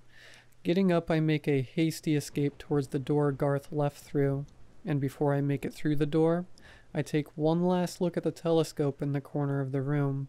Its lens cap is still neatly discarded on the floor, and I don't have the courage to put it back. It's been 2 weeks since that night, and strange things have started happening. For a while now, virtually every time I looked at the moon, I could feel it looking right back at me. Once again, not at the earth, but at me specifically. and I'm positive that it knows that I know. I've also been having these weird dreams. Well, dream, to be specific. It's the same one almost every night. I'm lying down in my bed, paralyzed from the neck down, and that thing is in the room with me.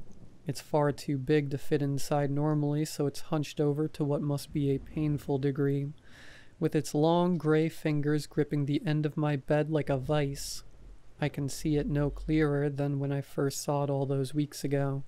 Its features are shrouded in a shadow that engulfs my room. The only actual notable features I can make out are the thin, wet hairs that pool on my legs, and the fetid odor that seems to emanate from them. Every time it's there, I feel the need to retch as the putrid smell creeps towards me.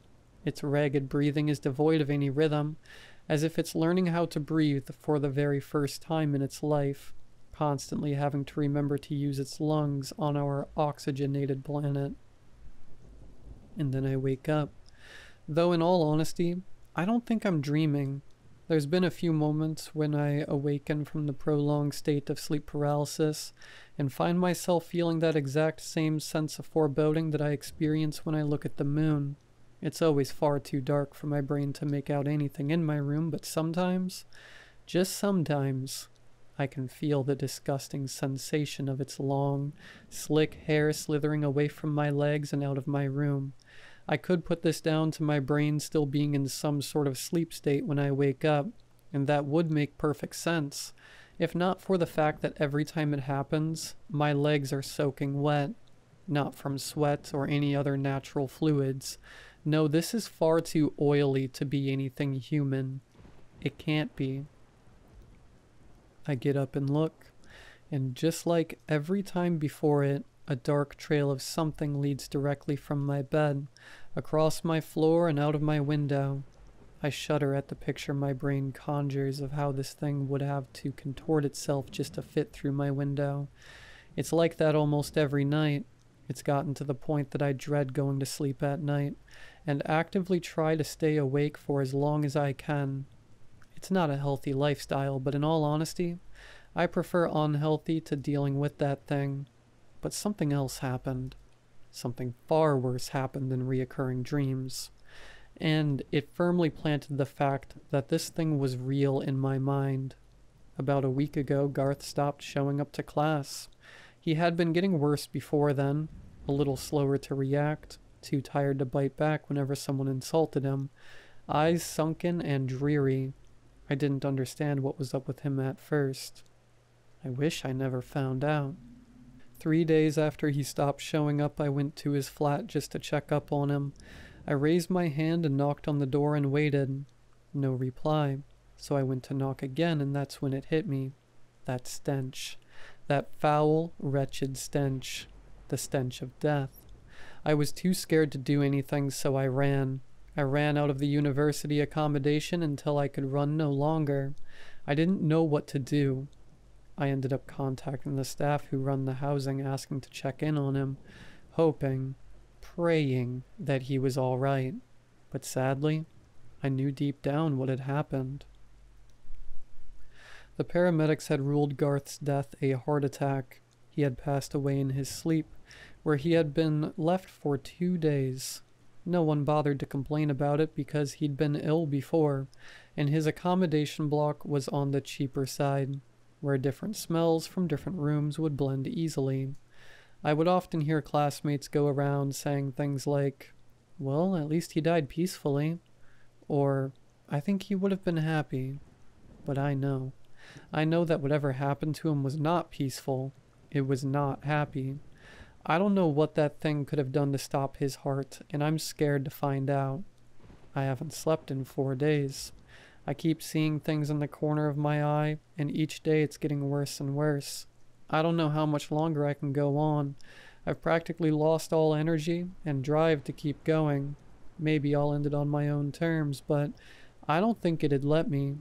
I'm sure it wouldn't have let Garth. I know what's going to happen. I'm not ready for it. I'll never be ready for it. In all honesty, I just hope that it's quick. I'm sorry for burdening you all. and I'm sorry for burdening my friend. Good night, everyone.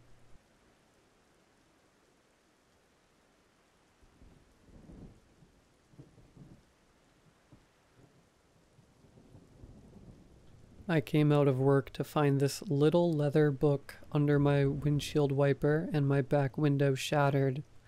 I'm both mad and curious. Here's what it said. I'm not sure why I'm writing this down. Perhaps it's a way of coping. Maybe deep down I still have some hope and this will serve as a written record. No matter the reason, I find a bit of comfort in putting the events on paper and will continue to do so for as long as I am able. My memory is not perfect, and I didn't begin writing things down immediately. It took a while for Helen and I to accept our situation. We were just your average American couple in their late 20s. We had just attended a football game with our little bud, and were attempting to return to our car when we entered the lot. 9/8/23. Bud had grown cranky. Neither of us were big fans of the teams playing, so we elected to leave the game a little early. It would give us a chance to beat traffic, we reasoned. The sun was already low in the sky when we left the stadium behind. I don't remember who noticed it first, but the sheer desolation of the parking lot was eerie. Not empty of cars, mind you. Every spot was full. But rather empty of people. The next thing we noticed was the hills. I don't remember the lot being this steep, Helen had said. Did we go out the wrong door? We had been to this place a dozen times over the years. Never had the parking lot been made up of rolling hills like this. It made it feel like as if we were on the ocean, surrounded by rising and falling waves of multicolored steel bugs. When the sun finally dropped behind the horizon and darkness flooded the lot, I found an irrational fear rising up. Bud whimpered and Helen comforted him. The air wasn't overly cold, just chilly enough to be uncomfortable. Something was wrong. There were no lights. Not only were there no lights in the lot, but there were none on the distant hills. No buildings rose up. I looked in every direction. All I could see was the ever-darkening line of cars. It simply couldn't be. 9/9/23. We had walked all night, taking turns carrying Bud.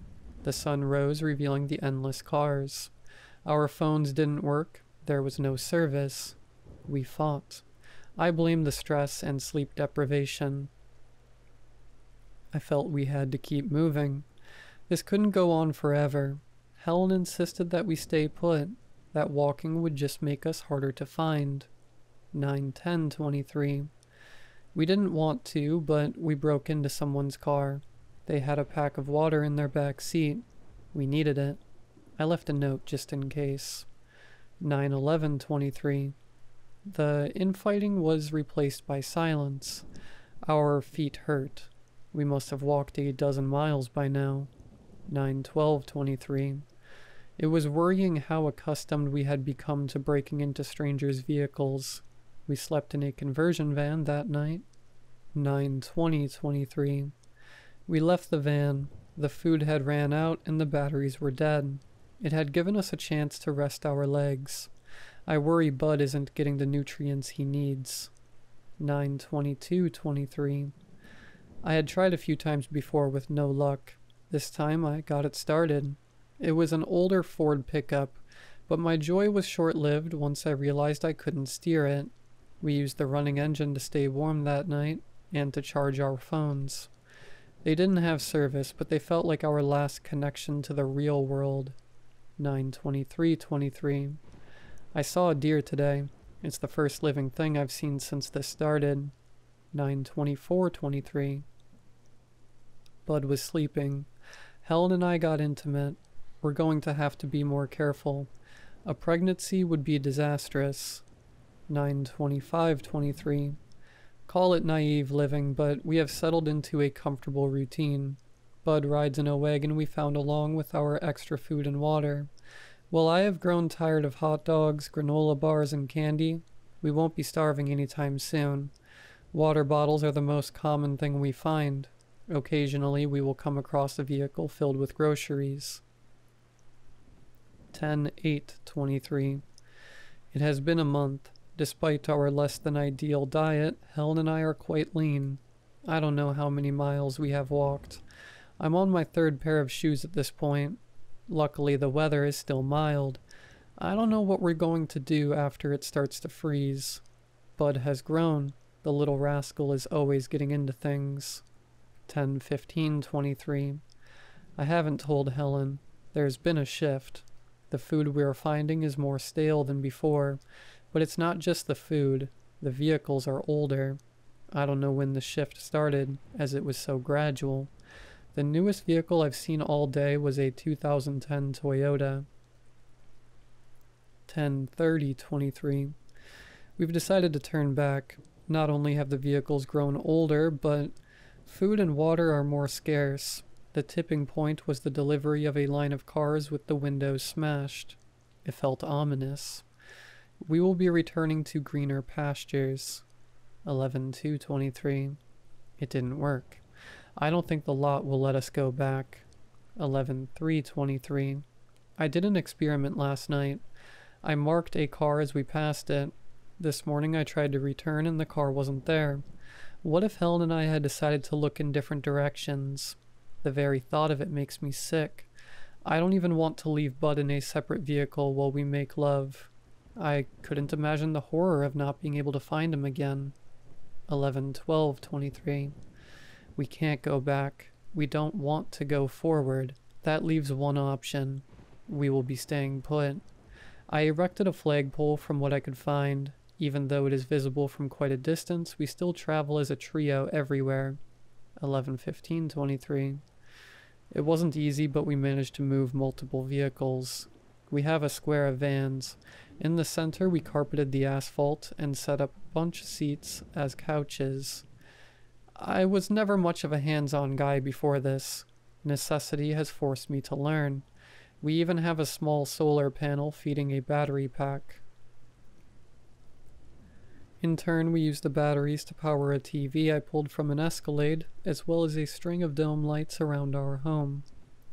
It is nice to finally be able to let Bud wander around without fear of him disappearing or getting hurt. 12/25/23. If I kept track of things properly, today should be Christmas. I gifted Helen a necklace I had found a while back. We spent the day sitting around watching DVDs and getting tipsy.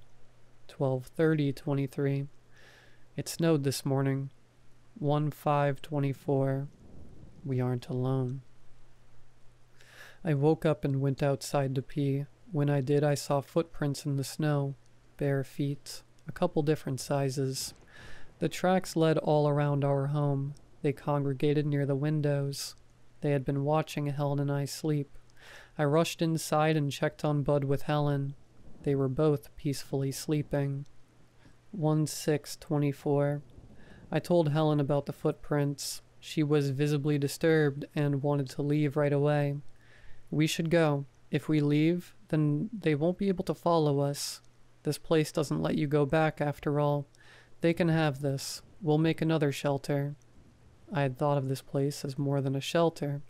It was our home, and I wouldn't let anyone take it from us. No, we should stay. I would rather have a barrier around us than be caught out in the open. Helen reluctantly agreed to stay. She had always been the level-headed one. 1/8/24. We did our best to prepare for a possible siege. The snow was gone, so we had no way of knowing if there was still others out there. I think I found the jackpot. Under the seat of a car, I found a revolver. It has 6 shots in it. I've never even fired a gun before, but it should be pretty simple. 1/9/24. They came back last night. I woke up to Bud crying. I jumped from our bed and saw an arm reaching through a window. It was blindly grasping about. In a protective rage, I charged forward and grabbed the offender's wrist. Bending the arm against the window frame, I pushed until I felt the bone snap. The owner of the arm didn't make a sound. I pulled on the arm again and again, slamming the man's body into the outside wall. He managed to wrench himself free of my grasp. Helen was right behind me. She crouched to soothe Bud. She didn't need to say it, but I knew she was pissed that I had decided to stay. 2-1-24. They're behind us.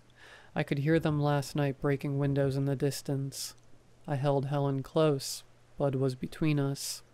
He seemed to instinctively know to keep quiet.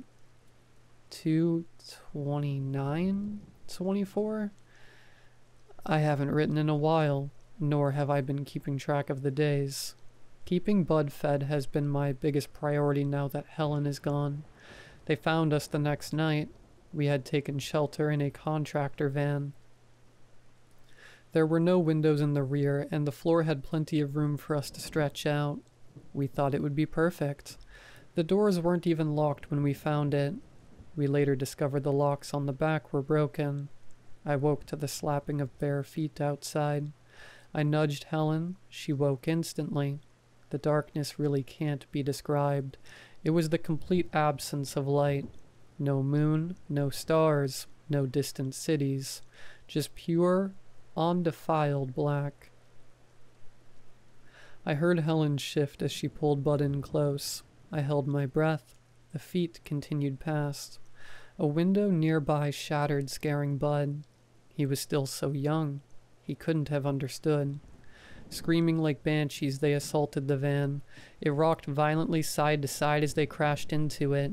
The front windows were smashed in. A dim light shone around. They had flashlights and headlamps. There was a divider between the cab and the back of the van. It was made of sturdy steel. I used the light spilling in to grab the revolver. They yanked on the back doors, but I paid them little mind. At least I did until the doors flew open. Helen screamed as bodies poured in. I fired into the writhing mass. The gun flew from my hand and hit my face before falling somewhere. I didn't have time to react. Blood partially blinded one eye. I swung at whatever moved. I had never struck another human in my life before this. I had no choice now. I bit, clawed, and gouged with all my might. Helen kicked at those grabbing her. She held Bud tightly to her chest. For just an instant we made eye contact. Spinning over, she shoved Bud across the metal floor. Then she was gone. The horde disappeared as fast as they had come. I scooped Bud into my arms and jumped from the van. I heard a distant scream. They were already so far away. I ran and I ran until I puked. I couldn't find them. I was alone in the dark, the silent darkness that enveloped everything. The van was gone, all of our supplies along with it. I struggled to get Bud to eat. He was so heavy to carry. The cars were mostly empty. Finally, after a couple days, I found a 4-door Maverick. The keys were in it. There was a stroller in the trunk as well. The engine grew rougher with time. I kept it going by punching holes in the gas tanks of other cars. I noticed the gas was yellow now. It still worked, but not well. The car died next to a 1931 Chevy. My dad had one of those when I was a kid. Just like this one, his wouldn't start either. I would be walking again. At least the car had given me a chance to cover a lot of ground and build up a stockpile of supplies. 3-1-24.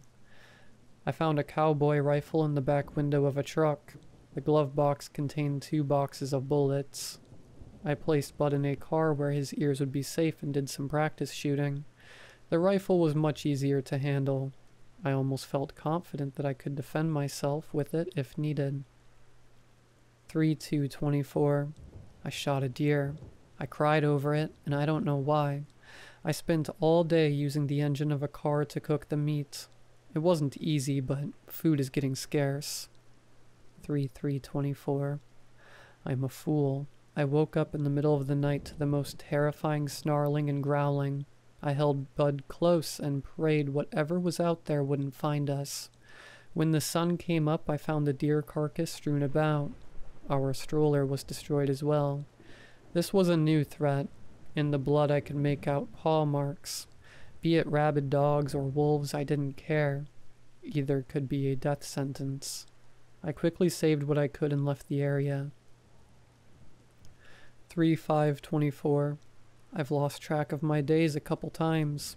Not that it really matters. Food and water are so scarce I doubt we will survive much longer. I don't even recognize the cars anymore. Doodle bugs, maybe. I don't know. They don't offer much shelter unless you find an enclosed one. 3/8/24. I miss Helen. I didn't walk today. Too hungry.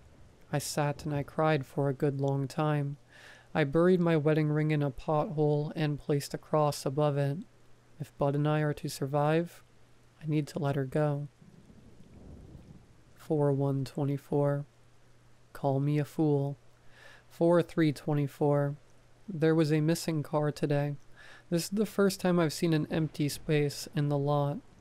4/15/24. It's been days since I found food or water. My supplies are running low. 4/20/24. I gave Bud the last bar. We have a couple of bottles of water left. 4/25/24. I knew it was coming. He was too little to survive on water alone. I could see his ribs plainly. He never cried. My tough little buddy never made a peep. He wrapped his precious little fingers around mine and snuggled in close. I tousled his crazy hair one last time. I lay there listening to his breathing grow softer. My heart split in two, but I knew he wasn't hurting anymore. His tiny, frail little body looked so peaceful. I could join him. I could end this all. 5/28/24. There are no cars in the lot anymore. 6/1/24. My salvation came in the form of peas. I find them often. They grow up through the cracks in the asphalt. I replenish my water with the puddles. 7/13/24. I discarded my shoes. They were little more than flaps of ruined cloth at this point. The asphalt patches are getting farther apart. Most of my walking is on grass. 7/20/24. The ankle-deep grass has given way to small shrubs. I had walked in silence so long that the snapping of a branch nearby sounded deafening. I turned to see a wild deer and ravenous dog charging towards me. I managed to squeeze off a shot before the hairy behemoth slammed me to the ground. The shot had been true and the dog was dead. He tasted awful.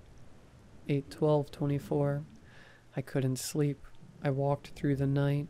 Exhausted, I stumbled onto the largest piece of asphalt I had seen in weeks.